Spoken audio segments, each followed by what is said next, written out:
just dealing with a broken past. And right now a bar is a feasible offer, so I'll have some of that open flash. Oh, maybe it won't be easy after all. And maybe I'll just have to break a smile after all. It may be a lonely evening after all. Say it after all. Hey, after all. Say it after all. Hey, after all. He used to think he was headed to the top, and it was only just a matter of time till he makes it to the big stage. Drum bass, orchestrated and a baby grand. He wanted nothing more than to go on tour, like his mother did in '94. So he's teaching himself how to play on the piano that they had since he was born. And all the while he sees all the problems that can come with blowing up, he wonders what he's still fighting for. Oh, maybe it won't be easy after all. And maybe I'll just have to wait a while after all. Hi, everybody. Good evening. It's so good to see you guys here this evening. Hope you guys are all well. Bring those comments in so we know who's here. I can see some Black coders in here as well. So welcome, everybody. So good to see you. And so good that everyone here is kind of dedicating their Friday evenings, as usual, to our Empowerment Day. So I'm excited today to actually share with you guys some of the things I've learned over the years about managing my time. I'm not perfect. I get it wrong a lot. But these are the kind of things I feel like has worked for me over the years. So welcome, everybody. Welcome, welcome, welcome, welcome, welcome. Hi, Charlene. I can see you. Welcome. Hi. Hello, hello. Okay, fantastic. So we're going to get into it. Hi, those watching on YouTube as well. My name is Oyin Adebayo, and I am one of the directors here at the Black Coder Bootcamp. So what is the Black Coder Bootcamp? So we're a new bootcamp run by Black women for Black women. And essentially, we are a bootcamp that empowers Black women with the skills to become full stack developers. And it's a part-time boot camp for 30 weeks. It's 2 evenings a week. So we have 2 cohorts who dedicate their time Mondays and Wednesdays, 6 p.m. to 9 p.m. And we've got Tuesdays and Thursdays, 6 p.m. to 9 p.m. And we have these things called the empowerment days, where attendees, students, and also external members can actually attend the empowerment day. So I'm super excited today to kind of share more about that. So how did we start? We're supported massively by the West Midlands Combined Authority. They're our official main sponsor. And they're also passionate about making sure that Black women are upskilled. So really, really excited for that. Now, for those that may not be joining us, for those that may be joining us that are not in the boot camp, I just want to let you know, just in case you're curious, that we will soon be rolling out for the next bootcamp. So keep an eye out by signing up to our mailing list. So if you go on blackcoder.com, you'll be able to find out more. So yeah, this is an amazing collaboration between Coding Black Females and Neo Enterprise. So Charlene Hunter is the founder and CEO of Coding Black Females, and I run the organization together with the amazing Lauli Dada. I'm the CEO, and Lauli does all of the marketing. She's a CMO. So this is 3 of us. So what's an empowerment day? The purpose of it is really, it's so hard when you're just coding, and sometimes, these sessions just help to kind of uplift, and they really encourage us to kind of keep pushing. So welcome everybody on here. For those on here that would love to engage with future empowerment days, so this is our current live empowerment days. We're rolling out some more. Later on, but you can sign up to Introduction to Computer Science if you're interested to kind of sign up. So yeah, let's get straight into it. So we've been looking at the the Slack channel for the Black Code Bootcamp, and it looks like a lot of us are stressed at the moment. So I want to ask you guys, how are you doing? How are you doing? Come on, send some chats, or you can unmute yourself. And I put this meme in there because as human beings, someone's like, how are you doing? I'm great, thank you. But inside, we're literally crying. So how are you doing genuinely? So send some chats. Try and make it as authentic as possible.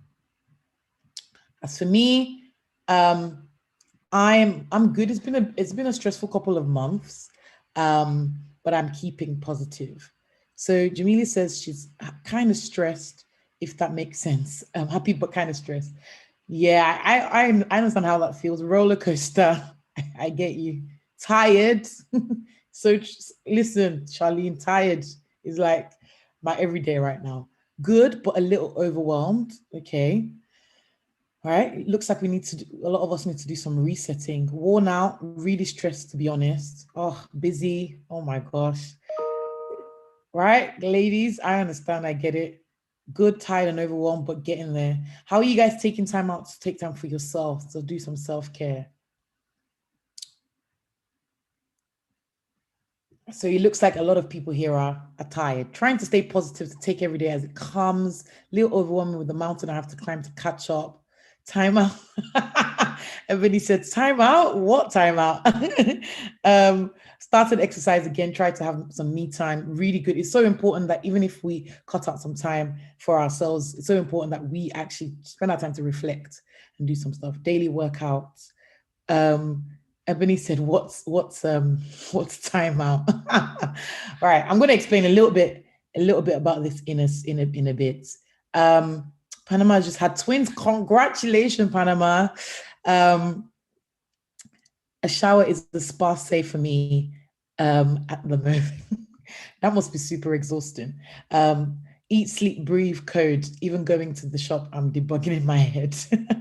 I love it. I love it. Okay, so guys, thank you for your honesty. Let's just kind of, as the congratulations are coming in, let's continue to wish Panama congratulations. Well done, guys. Thank you so much. All right, so I believe it was Jamila that posted this in the group earlier on today. She put this, and I just really wanted to remind you guys that you guys are fantastic. You guys are doing amazing.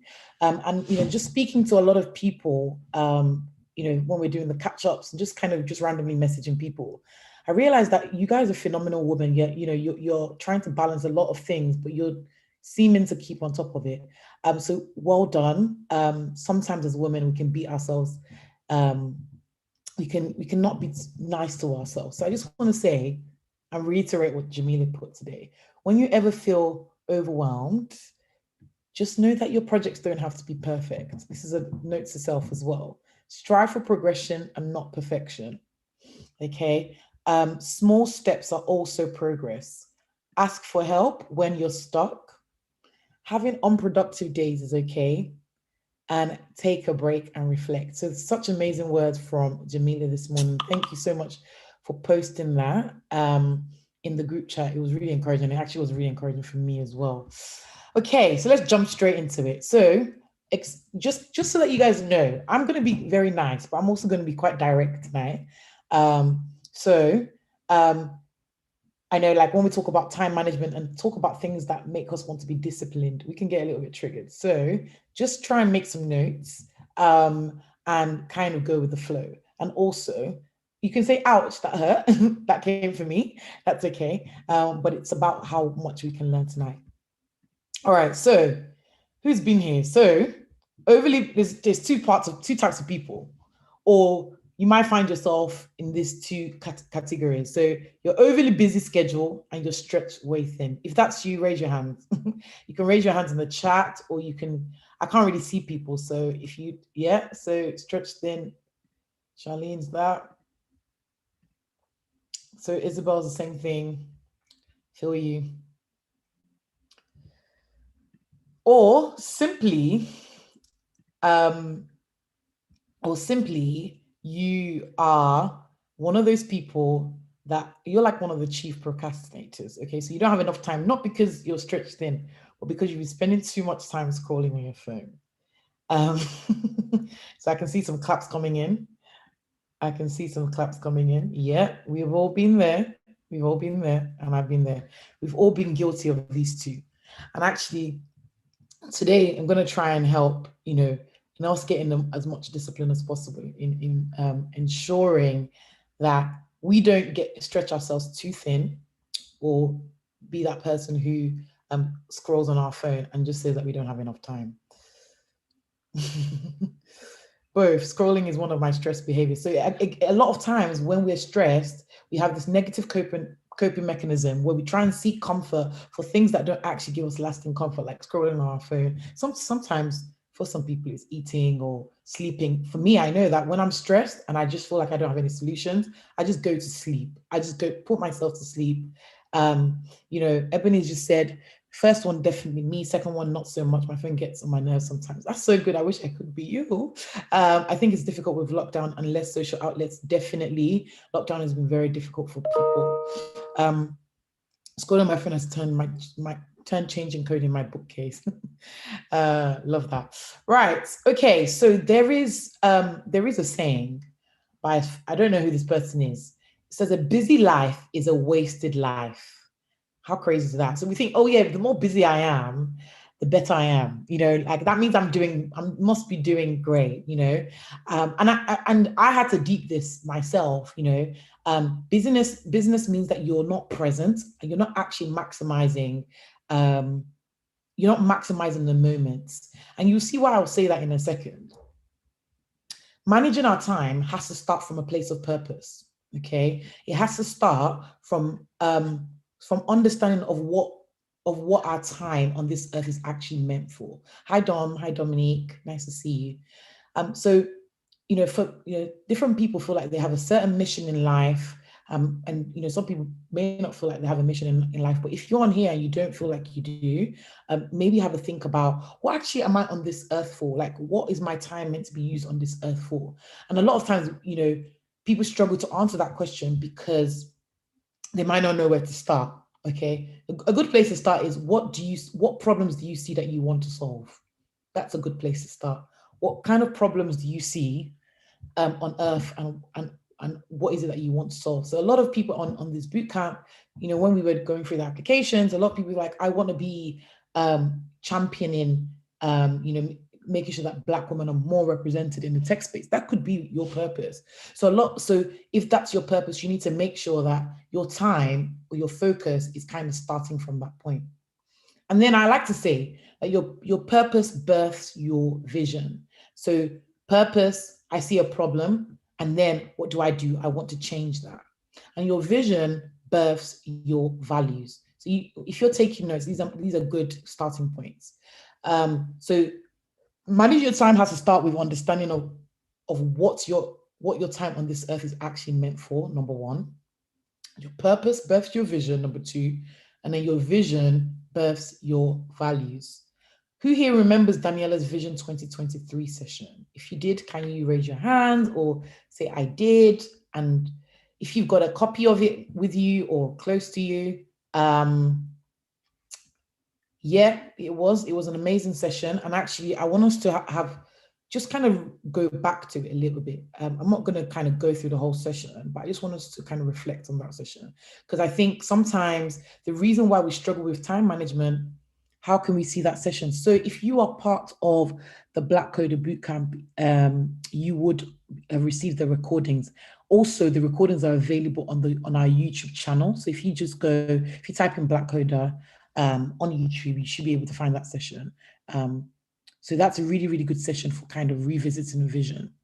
So in terms of that session really, really covered, what does my life look like? Not just necessarily as a software developer, but what does my life look like in the next 3 years? Okay, what does my life look like in the next 3 years? And how does that look? How does my life look like? Thank you, Charlene, for sharing that. Really appreciate you. Where am I living? How much am I earning? What role am I working in? All these kind of things are very, very specific. And actually, I think a lot of times when we struggle to manage our time, it's because we've lost focus of our vision. So people do vision boards at the beginning of the year, and then suddenly in February, second week in February, we just kind of scrap the vision. But actually, if many of us actually just stayed focused on what we said we wanted to do, what we'll find is that actually we'll find it a lot easier to say no to certain things because they don't work with our vision and they don't work with our priorities. So now we just covered purpose to vision. Again, I encourage you to go back to that video to listen to it, to kind of revisit something. Now, I always say, this is a quote from me, I guess. So I say this thing: get married to your vision and don't separate from it, even if it does not please you sometimes. Okay. So vision is like a marriage. Get married to your vision and don't separate from it, even if it does not please you sometimes. So sometimes when the code is not working, when you're trying to push the git and it's just not working, just remember, I'm married to this, I've made a commitment to this, and I'm not going to separate from it until it pleases me. Well, even if it does not please me. So now let's start with this thing called focus.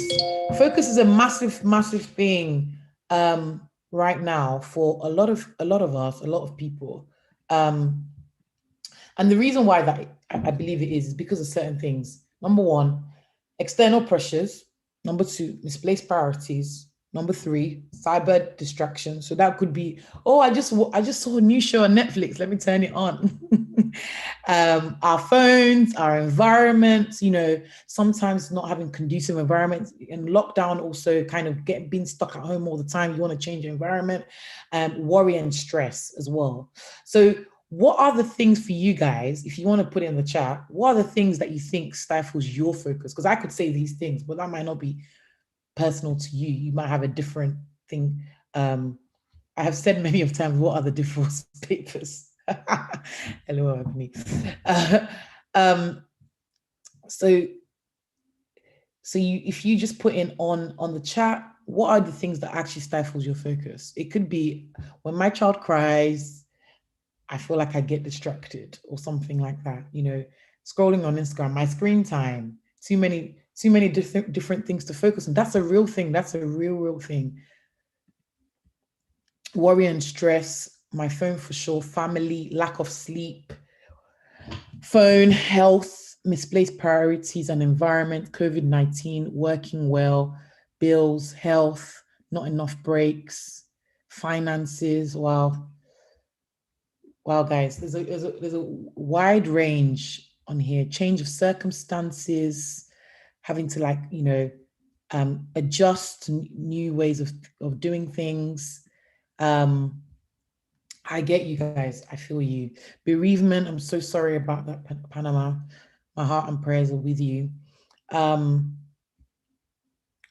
COVID-19. So all of that can a lot of times remove us from our focus. So sometimes in the case of not worrying about my career future, I can sometimes become stuck in fear mentality and I don't know what to do anything.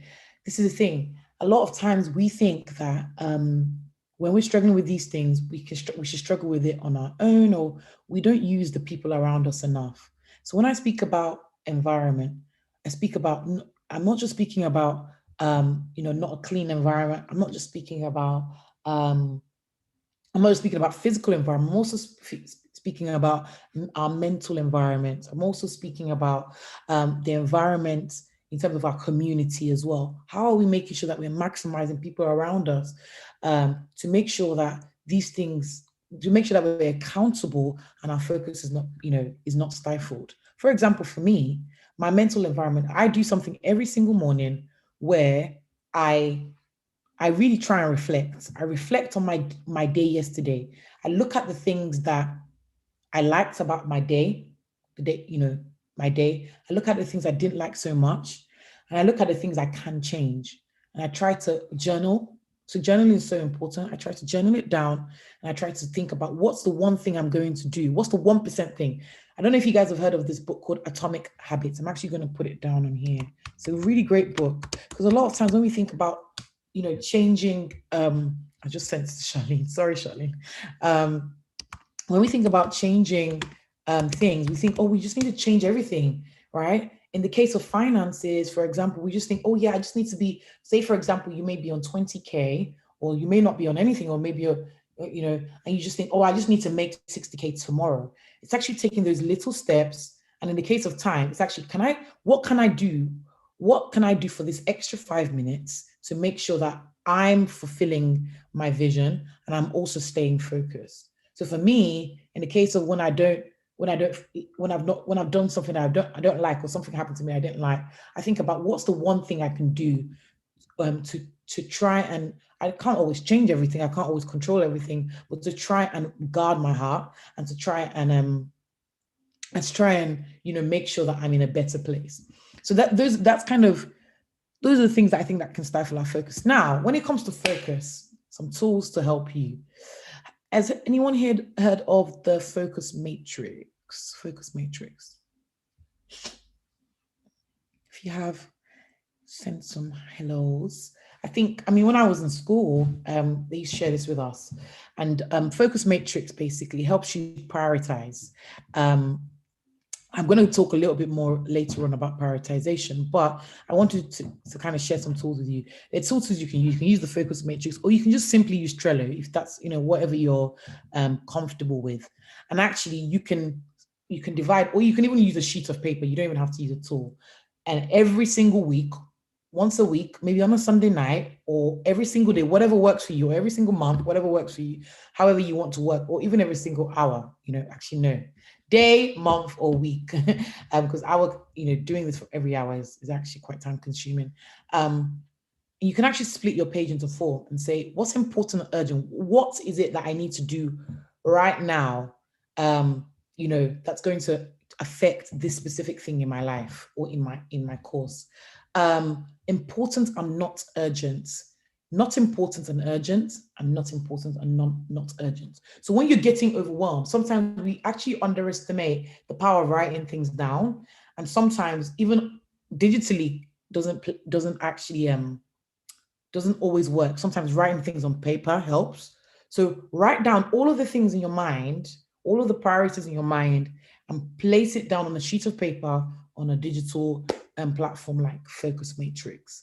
Now, when you start to do that, you can start to arrange them into the different boxes. So like you can put stuff into important and urgent. You can put some other stuff into not important and not urgent, and so on and so forth. Now, the stuff that's important and urgent, you yourself need to address that urgently. And what you can define what urgent means by giving yourself tangible deadlines. I think I actually have the Focus Matrix on my laptop. But I'll just encourage you to download it. I won't go too much into it. But on here, you can actually set yourself deadlines for when you're going to meet that task and do that task. And what I like to do as an extra level of accountability is that I actually sometimes, depending on how I'm feeling and how much I think I need to do the task, I would ask a friend, I'll ask a mentor, and I'll ask a mentee. So to kind of keep me accountable of this thing. So for example, the reason why I have those 3 levels of accountabilities is because a mentor, it's really annoying when you have to tell your mentor, oh, I didn't do that task. It's like, damn, you want to impress them.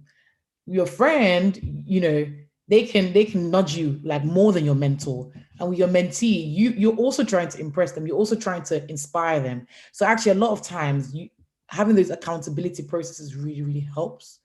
And sometimes if that doesn't work, you can then put some money on it. So you can say, if I don't do this by this time, I owe you £20. If I don't do this by this time, I owe you £10, right? Whatever works for you. Now, that's the important and urgent bit. Now, important and not urgent, you can choose to do 2 things. You can delegate it, depending on if it can be delegated. So what I mean by that is giving the task to somebody else who you think is probably better at the task than you. Or you can delegate it, or you can kind of put it at a later date. Now, the not important and urgent, you have to delegate those tasks, because those are tasks that you have to do, but it's not important, or you simply say no. And not important and not urgent, again, you can kind of leave that as a placeholder for later on. Now, it doesn't mean that tasks can't move into different boxes. So sometimes if it's not important and not urgent, it can move to important and not urgent, or you can move to important and urgent depending on how life goes. Now, Trello, you can do the same thing on Trello with this. So you don't have to download the Focus Matrix app. Awesome. So Focus Matrix, did that help at all? If it did, please share some feedback, just so I know that people are understanding. If not, please also ask. On my Trello board now, update to my weekend task. Awesome, Charlene. Okay, so we've just spoken about, sorry, spelling error there. We've just spoken about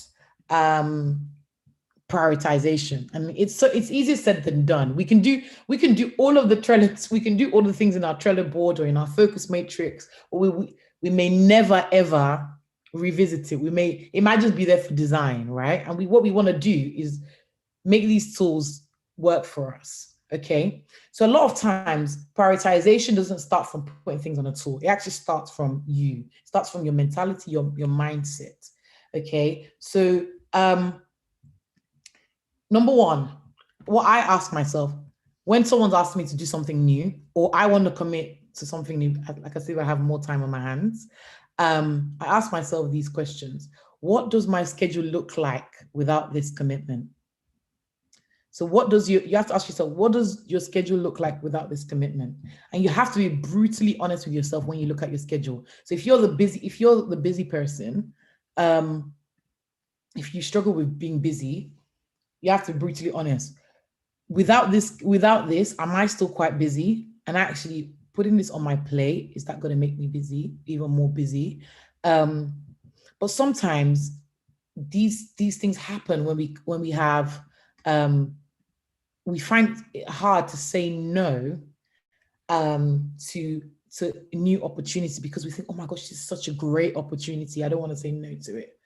Now, sometimes if you want to add it to your schedule, if you're busy, you have to ask yourself, how important is this new commitment to your vision? As we spoke about earlier on, how important is this new commitment to your vision using SMART goals, right? How much does this actually contribute to your goals? So in the case of the bootcamp, a lot of you may have thought, oh yeah, I would love to learn how to code. And actually this commitment contributes to your career in tech, right? And you probably, if you didn't, maybe it's a good time to do it. You probably looked at SMART goals and looked at, okay, this is where I want to be, and so on and so forth. The next thing is, can you give up something else in your schedule for this particular commitment? Can you sacrifice something else in your schedule for this particular commitment? If obviously you couldn't say no to it. The next thing, when I am on my deathbed, this sounds really morbid, but you have to ask yourself when you're trying to prioritize, when I'm on my deathbed, will I regret not doing this? So when I'm on my deathbed, will I regret not doing this particular commitment, or not doing this particular task? And lastly, how much value is this commitment adding to me? So how much value is this commitment added to me? So that what value could mean is, how much money is this going to contribute to my income? How much satisfaction? How much is this going to fulfill? How much is this going to fulfill me in the way I want it to fulfill me? And you have to ask yourself, what does success and value adding look like to you? Okay, so that's kind of how to prioritize mentally. And then obviously once you've gotten that kind of understood, using tools like the Focus Matrix and Trello is really, really good. Okay, so I think social media, using our phones, kind of stops us from this thing called deep work. Now, I thought I would bring this in here because as software developers, as Black female software developers, we want to be excellent. We want to be one of the best in our fields. We want to break the grounds, right? We want to do the best that we can be the best that we can be. So there's this book called called Deep Work. So if you guys haven't read that book, it's a good book to get. I've just put it on. It's by Cal Newport. Newport is the name of the author. Deep Work by Carl Newport. And in his book, he mentioned this. He said, he talks about the deep work hypothesis. And he said, the ability to perform deep work is becoming increasingly rare. At exactly the same time, it's becoming increasingly valuable to our economy. As a consequence, the few who cultivate this skill and then make it the core of their life will thrive. So if we can understand how to deep work, we can actually change the game of our economy.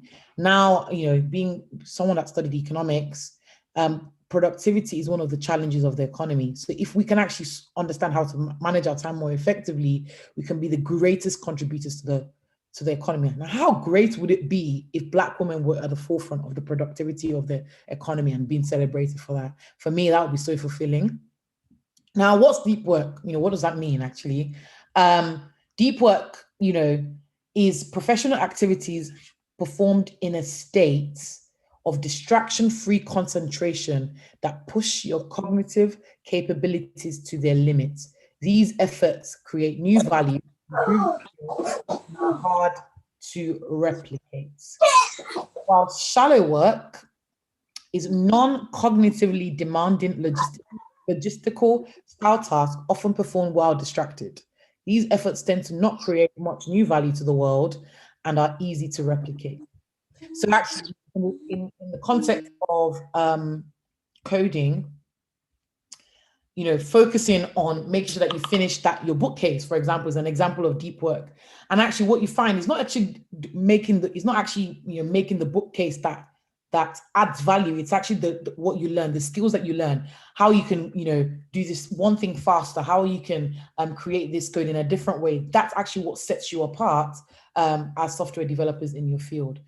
But then what I found in my life is, especially when writing major pieces of work, is when I take things, when I was like, when I say, you know what, Oyin, you're just gonna do this thing. I just distract myself. I'm just gonna read these 10 million articles towards this research when it's actually not contributing towards the actual piece of work.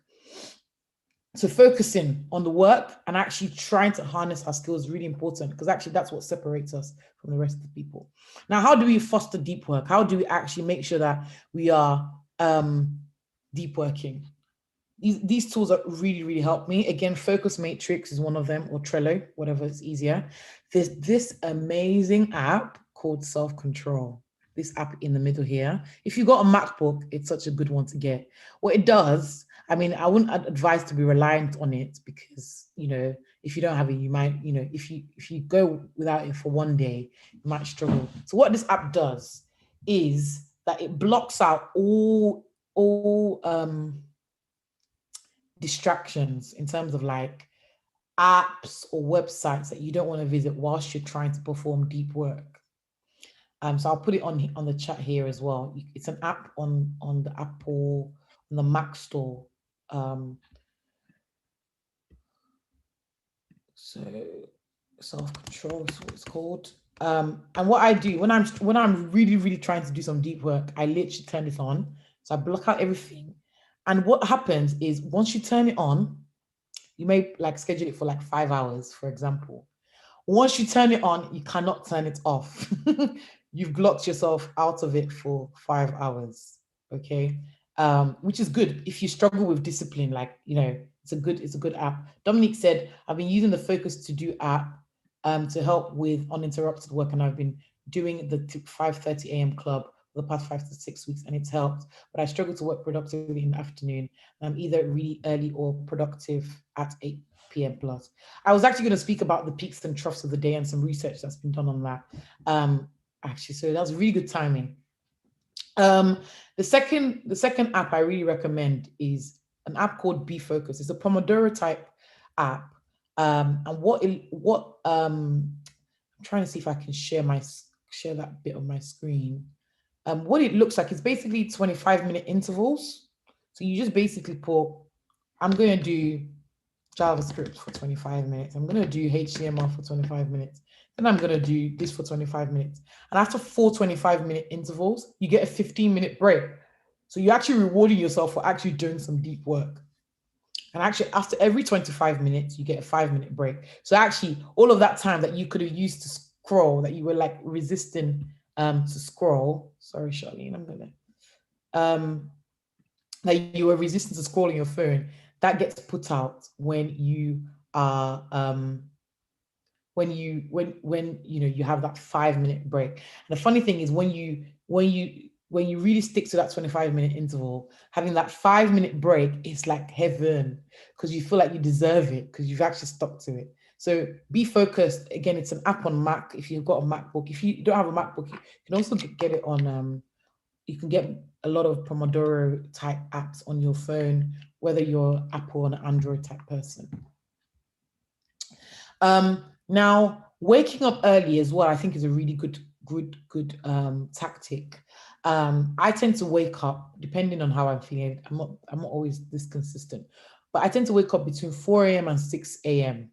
every day. But it's not always the case. I'm not like this superwoman. What I found is that when I actually stick to waking up at 4 a.m. or 5 a.m., I get a lot more done in that 1 hour slot.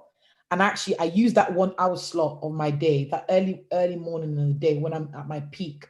I'm my most vigilant to actually do some strategy work, to do some work where it takes a lot of my brain, right? And then that gives me enough time. That 1 hour or those 2 hours actually helps me in kind of plowing through the rest of the day. Now, there's been some research done on this, like timings of the day, and actually this really helps. So first of all, it said that we make a lot of decisions but we never think of timing. 80% of people are actually early birds. Apparently, you may disagree. I don't know. We are mostly at our peak early in the morning, early in the day. We then go to a trough early or mid-afternoon. Then we go to recovery in late afternoon or early evening. So actually what Dominique was saying earlier on about more productive at 8 p.m. actually matches up with a lot of research that's been done. Now, 20% of people are actually night owls, according to this research, and have their peak in the evening, and they're troughing mid-afternoon, and they're recovering in the mornings. During the peak is when we're actually the most vigilant. So we should actually spend a lot of time doing a lot of analytical work.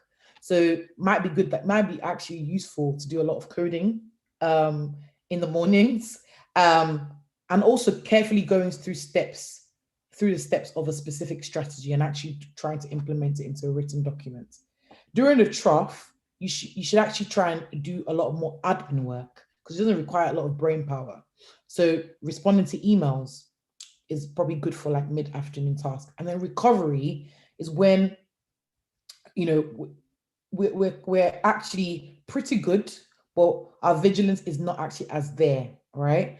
So we should spend a lot of time doing some brainstorming and iteration here. It makes if you can kind of master this, it makes a massive difference to your performance and productivity. What I'm going to do actually is I'm going to write that what I just said down onto this PowerPoint, and I'll make sure that it gets sent out.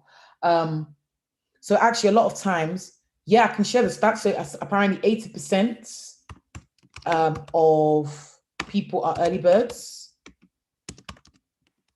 And then 20% of people are night owls, apparently. That might not be true. So I'll update the spreadsheet and sorry, the presentation out. It will get sent out.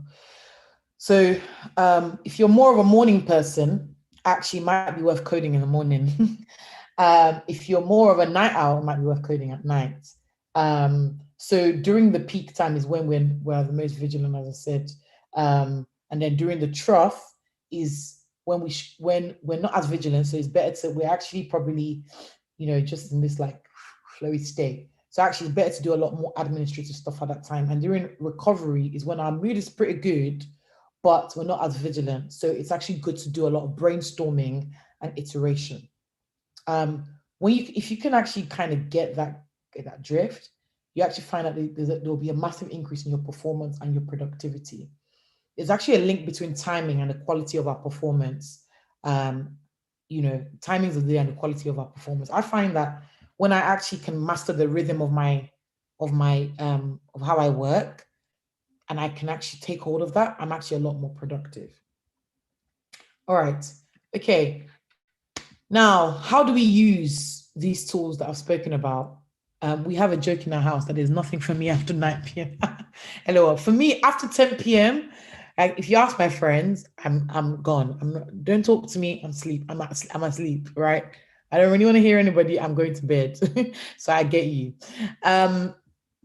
So how do we use these tools to increase productivity? So number one, plan your week on a Sunday night using your focus matrix, for example, or your Trello board, depending on what works for you, or even it could be a sheet of paper or a diary or a journal, whatever. Batch similar tasks with your Pomodoro timer. So you can even have a physical Pomodoro timer if you want. I'm sure you can get it from Poundland or something. You can get a digital Pomodoro timer to increase your productivity and therefore economies of scale. So for example, if you wanted to do chores, batch it in one go, because then actually what you find is that you increase your productivity, because you're not coding, you think, oh my gosh, I've got to do the washing, oh my gosh, oh yeah, let's quickly do the washing, quickly do your washing, come back, oh my gosh, I've got to wash the dishes, so you see what I'm saying? So like if you batch your task, what you find is that you actually increase your productivity. So what I try to do is I try to group things in a similar place. The third thing, which is a very hard thing for a lot of us, is learning to say no. Learning to say no. And I look at it from an economics perspective. Sometimes I say, if I say yes to this, there's an opportunity cost for my other priorities. Am I willing to forego other priorities for this? Back to what we were talking about earlier on about commitments. So if you think about it in that way, this is actually an opportunity cost. Like this is actually costing me something. And when we say yes to things, we especially things that seem very valuable to us, we don't think about how expensive our time is, because we think that time is this tangible thing that we can control. But actually, time goes quick. Time goes really, really quick. Now, to help saying no, look at the trend of what competes with your priorities and then categorize them and have it as a placeholder in your focus matrix, for example. And for example, if you're a person that doesn't want to take speaking engagements or something, maybe a lot of people tend to ask you for speaking engagements, and you just generally just can't do it because it competes with your time. Draft an answer to those types of requests and just say no, but say no in a nice way, an tactful way that still leaves the opportunity door open. So you could say, oh hi, someone could reach out to me and say, oh hi, I would like for you to speak at X event, X, for X fee. No, however, I know this person who is also equally as great as, or better than me in this field, and I think it would be good for you to touch base with her. If you have any questions whatsoever, please do ask, and I'm happy to help. So something as similar as that. So doing it in a tactful way that still leaves the door opportunity to open and still leaves a good impression in people's minds about you. We don't just want to be like, no, like we don't want to just like scream at people and say, no, we don't want you. But we want to be as, inclusive and nice as possible. Next thing for me, something I don't do well in, overestimate how much time you need for each task. So if a task will take you 30 minutes, you need to tell yourself, I'm going to put it for an hour. So at least if you finish it in 30 minutes, it feels better and it's actually more rewarding. Yeah, love it, Panama. Same. I love the economics of time management, and I think it very much links to the productivity of our nation. I don't think we realize it so much, and so that's why I'm really excited. I'm really passionate about this, especially for you guys. But yeah, so overestimate how much time you actually need for each task or project. If something takes you 30 minutes, say it's going to take you an hour, and over is it under promise or over promise? And under promise and over deliver. There we go. To yourself first, and under promise and over deliver to the people that you're accountable to. Set some hard deadlines for yourself. Sometimes this doesn't work for everybody. So actually maybe having that accountability structure again of friends, mentee, mentor. And let's remember that sometimes we think this, someone always, there's a famous quote that says discipline is less painful than regret or something like that. Um, you know, let's just realize that actually discipline is not bad. It actually equals freedom. The better I can discipline myself to make sure that I'm committing to working on my homework, for the Black Career Bootcamp, the better it is for me to the more free it is, and the better it is for me to actually get the role I desire in a specific tech company. So yeah. Ebony said, ha ha ha. I remember I said once a bit of code should take no more than 15 minutes. I think 4 hours later, I was still working on the same code, literally. And actually, one of the things I would say is on your to-do list every single day, when you do your to-do list and your for your day, make sure that you don't put anything more than 3 things on there. No more than 3 things. So at least if you finish those 3 things, you're good.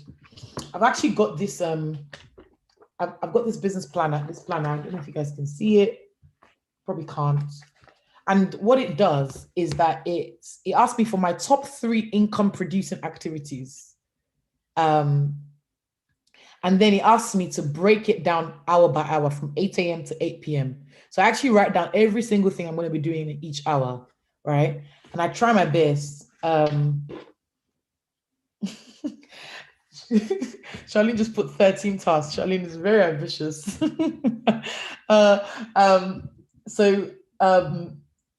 Yeah, just try and break those 3 major tasks per day into like hourly strokes. And then when people ask you, can you do this? You have a reference to say, actually, yes, I can do this because I've got this free 2-hour slot in this day. Or I can't do this, but I can probably do this next week or in 2 weeks because I don't have enough space in my diary. So overestimate. And honestly, I put my hand up. I'm the worst at this. I'm actually the worst, worst at this. Charlene can get it done though. She's very productive. Yeah, she is. I don't know. She's like a machine. I'm just sometimes like this woman is like a machine. She just goes. Next, reward yourself. Charlene, just crazy. I can't do it. She says she's crazy. The next thing I will say is for you to reward yourself. Reward yourself. Sometimes we don't reward ourselves enough. Whether it's booking yourself that spa weekend away, or going for that swim, or doing that little piece of exercise, or treating yourself to some ice cream, whatever it is, to reward yourself for being able to actually manage your time and stick to your priorities.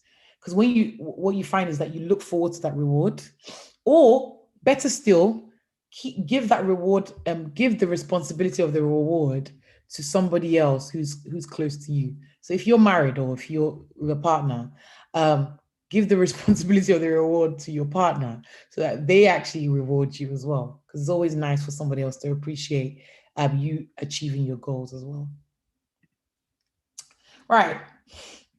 Now, what if your problem is not managing your time? What if your problem is actually procrastination? How many of us here procrastinate? I do. I'm chief procrastinator. Chief procrastinator, right? All the time. Absolutely. Guilty of it. Now, beat procrastination by being this. I think a lot of times we underestimate that actually procrastination starts from a place of being too hard on ourselves and from a place of fear. What I found is when I procrastinate is because I'm doubting my abilities to do that thing. Or I just look at it like it's like a massive giant that I can't address, but actually that thing is like a dwarf, and actually I'm capable of addressing it. I find that when I procrastinate, it's because I'm downplaying my abilities, or I'm I'm talking down on myself. So actually, when we're trying to beat procrastination, we have to make sure that we have positive self-talk, you know, and not just like, this positive self-talk that's, kind of all flattery. No, it's not that. It's actually looking back about what you've achieved, and looking at what you like, the quality of your work, and thinking, you know what, Oyin, you've done this, you got this. So therefore, you know, you can beat this task. Um, I have I have dresses up. I have dresses up part finished because I've been sewing them for years. I've actually got the same thing. I've actually got an unfinished. I like crocheting. I've actually got an unfinished crochet blanket that I've been sewing for about 4 years. I'm with you on that. So yeah. And sometimes when it comes to like things like crocheting, like a massive task like sewing a dress, you're like, I'm never gonna finish this. This is too long. And we have these negative self-talk to ourselves, like, this is too long, like this is like such a massive task. And the same thing could be with coding as well. Like, you may look at JavaScript, or you may look at Node, or may look at React and think, I'm never gonna be able to understand how to work with React because it's such a big task. But if we take things actually one step at a time, and we have that positive self-talk, that all I need to do is just take one step at a time. Second thing is get trusted accountability, and maybe put a cost to it. So for me, I can say, I owe you £20 if I don't do this. If I don't do this one little task, doesn't have to be a massive thing, um, by tomorrow, by next week, or whatnot. Set deadlines, and create to-do lists as well. We've actually got here at New Enterprise, we actually created a procrastination tool to help with procrastination. And in that procrastination tool, if you can download it for free, by the way, it's on. If you just go on bit.ly/blackcodertime, you'll be able to download it for free. And on that tool, there's a bit that actually allows us to actually look at, what did I procrastinate on? What task was what did I procrastinate on? What was I meant to be doing? And what has this cost me? And if the thing is, the more you start to write it down and it acts like a thing for you as a task, as a chore, the more you actually think, okay, you know what, I don't want to be doing this all the time. So let me just part away with this. And what I found when I've actually engaged with that tool is that when I write things down, it's a lot of times when an email pops on, like every time I'm like always getting new emails, like my inbox is always like popping. And what I found is just switching off my email inbox, putting myself offline, just so that I can do some deep work. And that's what that tool kind of helps with, and gives us understanding on. So yeah, that's pretty much it from me. Does anyone have any questions? Feel free to unmute your mics, if you want, or you can type it. If you have any questions, shoot them at me. It's just Oyin.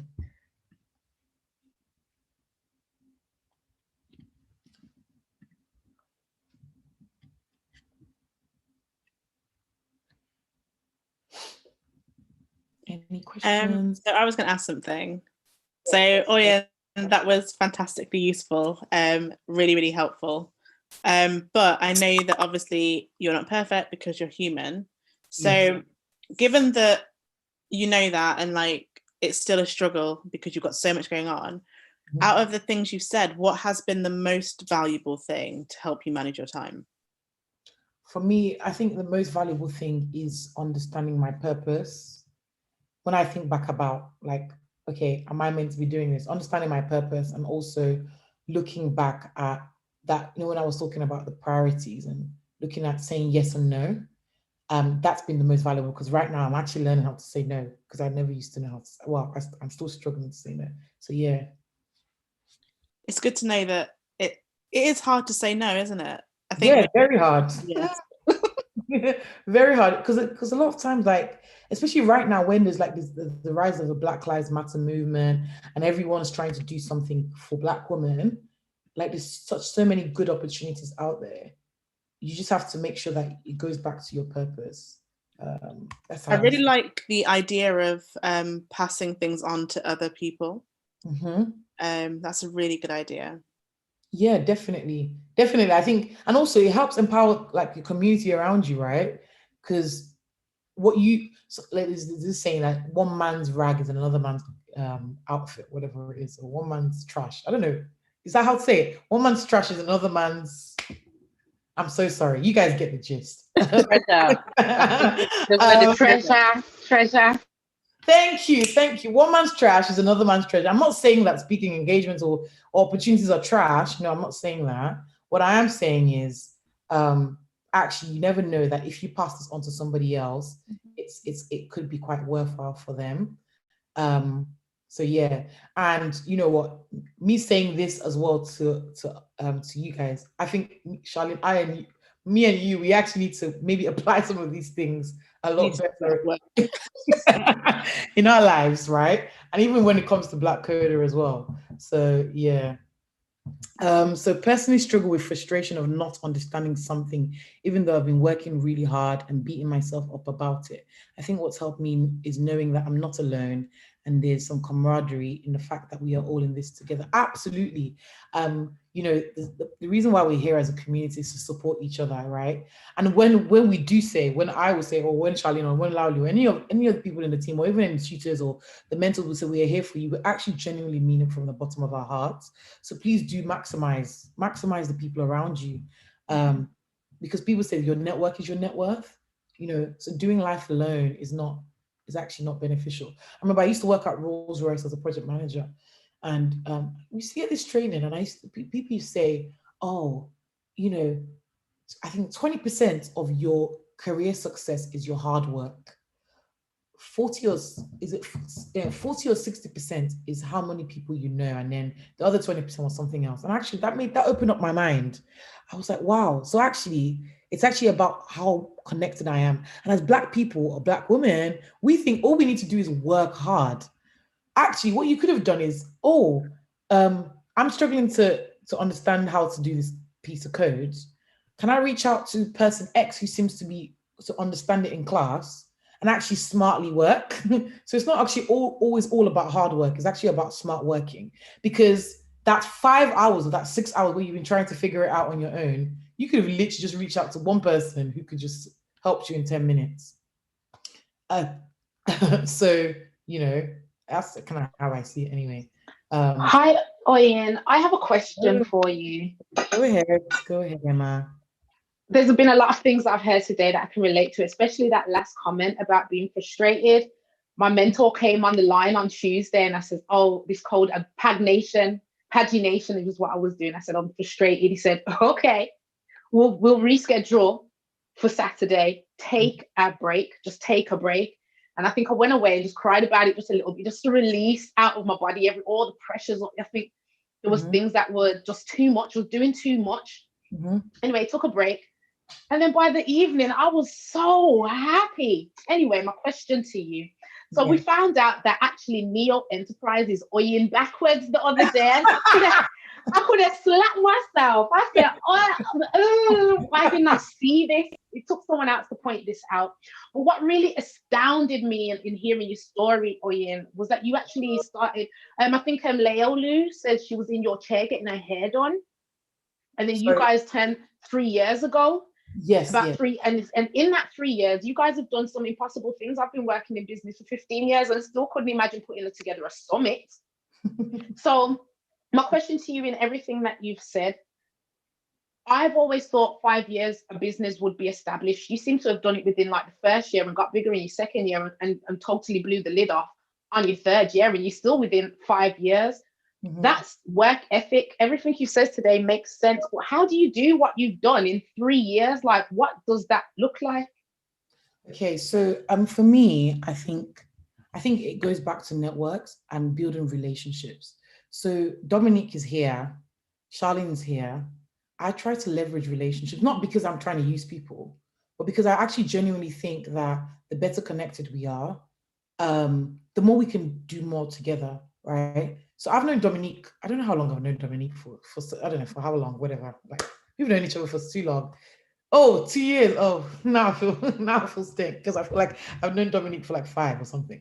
But leveraging relationships and actually speaking to people about my problems, about what I need help with. And sometimes I speak to people about my problem, I don't care, but I still tell them anyway.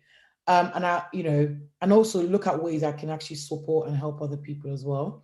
I think not just me, but all of us. I've really got a good heart to help as much as I can, in any little task that I can. So yeah, that's kind of what I'll boil it down to. And I don't believe in luck. I believe in favor, and I think some of it is actually also favor from God. So yeah. Sorry, I would just add to that I think that one thing that I've noticed about since I've started working with you, Oyin, is you're just very genuine and open. So I think that as well, like transparency, openness, and just like having genuine heart in things, I think really helps. Like whenever we've come up to any potential like stopping point, not that there has really been any, but you're then very open, and I think that really helps like develop things and help things to move forward. Say when you're struggling, say when it's getting tough, or say when it's going really well, and praise each other as well. You know, it really helps in collaborations. I was going to say there's another question in the chat. Any links, tips, or advice for those of us that are not used to asking for help? Okay. First step, open your mouth. I'm joking. I'm joking. Please don't mind me. I can be sometimes funny. Yeah, I think first step is think about, can I solve this problem on my own in the space that somebody else can actually solve this for me in like 10 minutes? That's the first thing. I think the second thing, sometimes when we don't ask for help, it's because of fear. There's a saying that I like to say, fear is a dwarf that poses as a giant, right? So fear is nothing, right? So really try to address the reason why, the fear, okay? And then just ask. The worst they can do is say no. And if they say no, right, it actually kind of gears you to ask the next question so that you can get the yes. As someone in business, I'm so used to no's. And I don't take it personally anymore because people have priorities, just as we spoke about earlier on, and I might not be in their priority, and that's okay. So yeah, I think that's the first thing. And also knowing that people, taking people's word for it. So if now that I've said I genuinely care, reach out if you need, keep me accountable. Or you said you genuinely cared. Do you have any support for me on X, Y, and Z? If I don't, then I can, signpost you someone else. Charlie might have a nicer response to that, but that's my response anyway. No, I don't. To be honest, I don't think there's anything else. Like, I think asking for help is hard. Like, I know that that's something I struggle with. I want to believe I can do everything. I want to try and do everything because I feel like it's like a sign of failure if I can't, but it's just not true. And as I've started asking for help more, it's helped me to progress and do more. And I think that doing it has just helped me to learn that it's actually okay to do it. So it's not, I think I completely agree with everything you've said. And the key thing is, try to take the fear away from it. Because I know that I'm afraid of doing it. I feel like shame when I'm asking somebody else. It's like, oh, you couldn't do it, Charlene. But actually it's good. You're like sharing that with somebody else, and people like to help. People tend to, they might bring another idea to the table. They might bring something else. So I think it's just try and get over the fear and then ask, and it's actually a lot better when you do that anyway. Yeah, and also think about yourself. Like, for example, Charlene loves to help, right? So think about you in terms of, I actually love to help, so I should expect the same, at least the minimum of that from somebody else. So I and I used to struggle with asking for help, but I realized actually I don't have much to lose. And if they say no, that's not them rejecting me and rejecting my value. I'm not less valuable if they say no. That's just on them. So look at yourself. Are you a helper? Because a lot of times helpers are the worst people to ask for help. And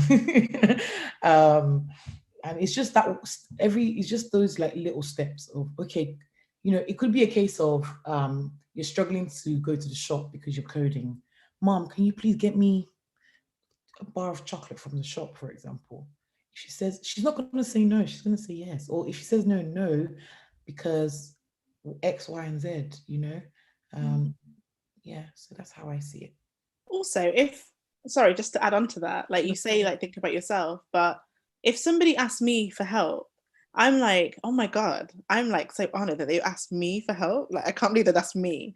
Mm. And like, so when you're asking somebody for help, you're actually like giving them, it's like you're giving them a bit of you, that you're like giving them a prize. Mm. So you're actually doing something for them that they might really appreciate. So I think about it like that as well. Like you're sharing something with them that they might be honored to receive. So it's not that you're burdening them. It's probably the other way completely, that they'll be just happy that you've let them in that way. So yeah, be open to it. That's good. That's actually a really good tip, actually. Really, really good. Anybody else? Anyone else? Go ahead. Yeah, Sorry. I have a question. Yeah, go ahead.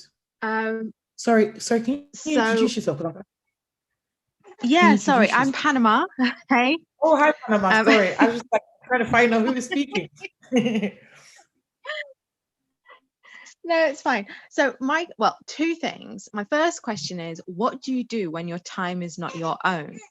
So perfect example is right now, my baby boy has just decided to wake up mid-question. And obviously that's one of the things with small people is they need your time. And one of the things I found quite exhausting is I'm trying to get into a routine. I'm trying to manage my time a little bit better. But it's actually exhausting trying to constantly implement, will this work? Will this work? Will this work? So some advice on that would be really, really good. And the other thing is, how do you deal with, so for me, I deal with a lot of guilt if I don't get to something. So how do you deal with that as well? Yeah.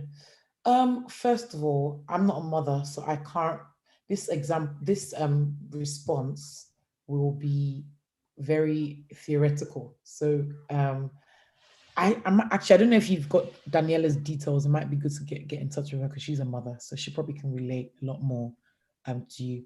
But I'm not a mother, so I can't really speak on that too much. However, what I will say is, you know, look at working together with your partner, for example, and try to put some structure in place. I know it's hard, especially with newborns. They want your attention and whatnot. But also study the times when the kids are quiet, you know, if possible. I don't know if it is, honestly. If it's, you know, oh yeah, speak to Charlene as well. Panama, please speak to Charlene because Charlene Grant, because she's a mother as well. You guys can have conversations. But what I was saying is, look at the times when they're the most quiet and maximize on doing the deep work at those times. So if that's at 4 a.m. in the morning, absolutely, please do it. But obviously, make sure that you're actually scheduling your own rest as well in your own time. That's my theoretical advice. I can't give practical advice because I'm not a mother. Now, in terms of guilt, it's a natural thing. Like as human beings, we would naturally feel guilty when we're not able to do certain things. But I think for me, when I struggle with guilt, I go back to my value systems. I go back to my why, and I go back to my purpose on this earth. And actually, that frees me a lot to say, actually, no, Oyin, you're trying your best. You're doing your best. My therapist once said to me, these are the 3 most important things in life. Actually, let me read it out. I'm going to read it out. Bear with me, guys, because I think it will really be helpful. Where is it? Okay. Number 1, be impeccable with your word. Speak with integrity. Say only what you mean. Avoid using the word to speak against yourself or to gossip about others. This is nothing to do with time, but it will just be good to help. Use the power of your word in direction of your love. Don't take anything personally. Nothing others do is because of you. What others say and do is a projection of their own reality, their own dream. When you're immune to the opinions and actions of others, you won't be the victim of their needless suffering. Then I think this is the most important one. Always do your best. Your best is going to change from moment to moment. So right now, you're a mom. Your best is going to change. Your best as a single woman is different from your best as a married woman. It's different from your best as a mom, right? It will be different when you're healthy as opposed to when you're sick. Under any circumstance, simply do your best and you avoid self-judgment, self-abuse, and regrets. That's something that my therapist sent me once. And I just thought, yeah, when you come at peace with that, and it's very hard, you know, it takes time and it takes really positive self-talk, to really come to that point and grow into that point as well. So those are my tips. I don't know if that helps. Yeah, that does actually really help in terms of dealing with, okay, so I didn't get to do an array on my bookshelf today. You know, okay, it's not the end of the world. Mhm. And it's even the thing that Jamila posted up earlier was really helpful as well. So yeah, thanks. No worries, no worries. Here for you. So Tosimi said, sometimes I feel like an imposter, like I don't know what I'm doing or know how to code, even though everyone thinks otherwise. Is there any way I can overcome this feeling? I feel you, girl. Sometimes you feel like, sometimes you feel like you don't deserve to be in a room, or you can't do something, and that goes down to, like, as you know, as women, as Black women, that negativity that we can sometimes tell ourselves. But actually, will you combat that with positive self-talk? You know, people, you know, I'm a Christian and everything like that. My pastor always says to me, people that don't talk to themselves are the crazy ones. So the more you talk to yourself, the more positive things you tell yourself, the less crazy you are actually. Does that make sense? So actually, we actually underestimate the amount of things, the amount of times we actually, the amount of times positive self-talk and actually declaring things out of our mouth. Actually, I can code. I just push this to Git. I've just done this repair. I've just done this. So therefore, even if I don't think I can, I actually can. And speak, you know, talk away that negativity out of your mind. That's how I combat it. And sometimes imposter syndrome happens when you're in the thick of something, right? When someone's come and ask you to present, and you start to feel like an imposter right there and then. Look at the people that, you know, in the room that encourage you the most. Kneel to them and ask them, oh my gosh, I feel really like an imposter right now, and they would support you and kind of like, actually, no, look at what you just done there. You know, you've done well. So yeah, utilize your community as well. Yeah, I've been hearing lots of good feedback about Richard. Richard's amazing, right? Kudos to Richard. Thank you, Richard, if you're listening, or if you listen on YouTube, or ever listen on YouTube. Awesome. All right. Any other questions, ladies?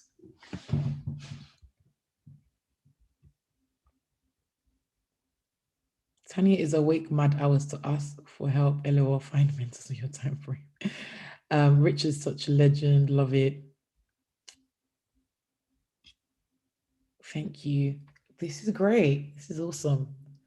We literally have some amazing mentors supporting this program, like, who have like given their soul to it. It's amazing. People like Gary, people like Tanya, like, wow. I actually feel so honored, honestly. Damien. Awesome. All right, ladies, if there's no more questions, again, I'm only a DM away. DM me if you need any support. If you need any just to touch base on something, please do DM. This journey is not to be done on our own. It's meant to be done with each other. We go farther with each other. So have an amazing evening. Thank you so much for taking out an hour and a bit of your time just to hear about time management. And I hope it's been helpful. Thank you for the comments as well. Great conversation. Yeah, let's have more conversations like this during empowerment days that allow for them. Yeah, there's going to be many more empowerment days. So excited to kind of see you on the panel tomorrow, by the way. So I don't know if you guys are free tomorrow morning near Enterprise, we're holding an event for 2 hours, just 10 a.m. to 12 noon, talking about exploring the challenges that Black women face in digital fields. So if you're interested, sign up. If not, have a good weekend. Yeah. Emma said, thank you, Nia Oyin. Let's start an empowerment channel to review. Yeah. You come to work on time, everyone on time. Why would That'll be good. That'll actually be really good. Makes sense. Makes sense. But you are That would be really good for us to actually start an empowerment channel. We should actually do that. That would be good. That would be really good. All right, I'll create a channel actually, and then we'll do that. We'll post Empowerment Day updates. Charlene, Laulu, I don't know if you guys want to have any last words. I just wanted to say that to all the women who are on the boot camp, you are literally doing fantastically. So I hope that you will realize that. If you do get to points where you're struggling, please remember how much you have learned so far. Like you've been taking in so much stuff over the last few months. Like you've learned so much. I've never even touched React, and you all know some React, right? So just remember that you're doing amazingly, and we're here to support you, like with the time management, with everything you're doing as well. Always here. And if you need any extra support, we do have a lot of mentors involved in the program. If you need an additional mentor, let us know. We can get you more mentors. If you need like an extra couple hours and the current mentor you have can only give you that 1 hour, do let us know, because we can get you that support as well. So but you're all fantastic and we love you. Like we literally love you all the time. I like you. We're sending virtual hearts to you all. And like Charlene said, you've all come so far. Like if you ever get discouraged, just look at the fact that in August you didn't know any of this. So please keep going, and we're nearly there. Yay, amazing. Yeah, we're actually nearly there. We've got what, 3 months left or whatnot. Yeah, 3 months left. You know, we've been doing reviews of all of you, and we're looking forward to you guys presenting on demo day, on the employer roundtable, for those who are interested in that and pitching at that. But yeah, fantastic. All right, have a fantastic evening all. Speak soon. Reach out if you need. So if you're not a bootcamp member and you want to find out about some of the work that we do, just go on blackcoder.com and subscribe to our newsletter. And also you can always reach out to us on hello@blackcoder.com for any like support or whatnot. There's a lot of cool things that we're working on in the background. All right. Bye guys. This is my last bye. Bye everybody. Bye. Bye.